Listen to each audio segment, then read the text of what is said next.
Snapchat, DoorDash, Spotify, Zillow, these were once unicorn startups, but now have become staples in our society, but they're still struggling to make any profit. In fact, you could pretty much point at any startup and there's a very high chance they're spending money faster than you can enter your mom's credit card number. Peloton, Lyft, Rivian, Allbirds, Blue Apron, Casper, Affirm, Lucid, Nextdoor, Squarespace, Atlassian, Slack are all companies that need to have their CFO retake high school geometry because they're all major players in their markets, but they've made no money. So what gives? Let's chat about it. Startups. Why are they burning through cash faster than Chicago in 1871? Who are the idiots buying into this? Chicago was on fire in 1871. And who is the real winner here? The fire was started by a cow. But maybe.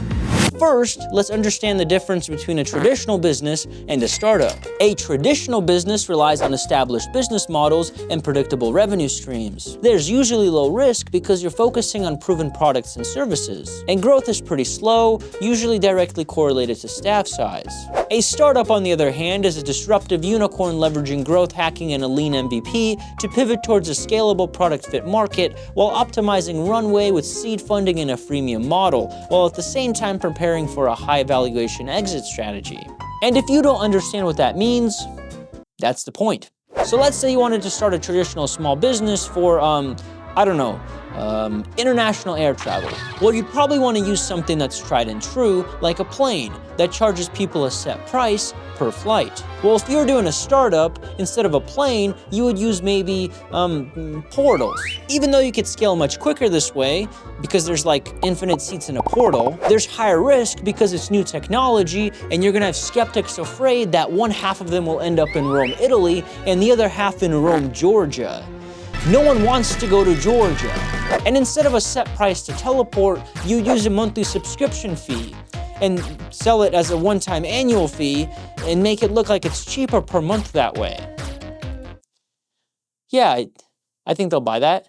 If you're a sociopath and decide to go the startup route, you need to make sure that you pick something that you are truly passionate about. And you need to have an exit strategy in mind. Because why would you want to do something that you're passionate about for the rest of your life?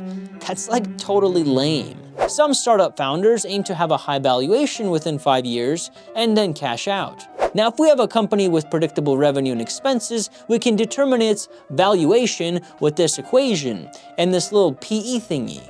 But what if you spent millions of dollars making an app, then millions of dollars every year to maintain it, and are just giving it away to people for free like an insane person? Well, first of all, congratulations! You are now officially an American startup extraordinaire. And second, don't worry, Silicon Valley math got you covered. Just break into a boardroom in some tall building and throw out some phrases like market disruption successful, user growth booming, competition annihilated. Then just make up some crap how by 2030 you will figure out a way to monetize your bullshit app and investors will 10x their money.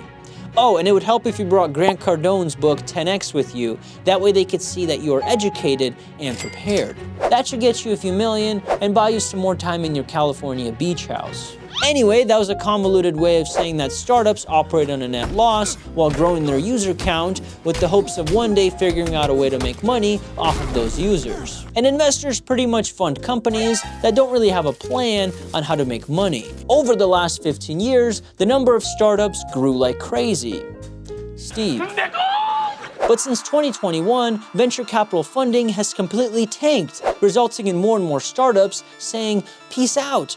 Boing. And now the amount of startups is less than it was when the animated cult classic film Minions came out. So we've been living life in the startup bubble for quite some time now, and I guess the real question to ask is, who's really benefiting here as more and more startups go broke? Well, the startup founders are busting their ass every single day to make sure their employees never see their families again by throwing as many snacks and drinks at them as they can, so they don't have to get out of their chair and can continue making commits. The venture capitalists / investors are using their money to fund these failing companies, making their investments just go down the toilet if these companies remain unprofitable. Surprise for capitalism, the real winner here is the consumer, because you're essentially getting a heavily discounted product or service that is directly funded by the investor. Too lazy to get out of your gaming chair and drive yourself to Taco Bell?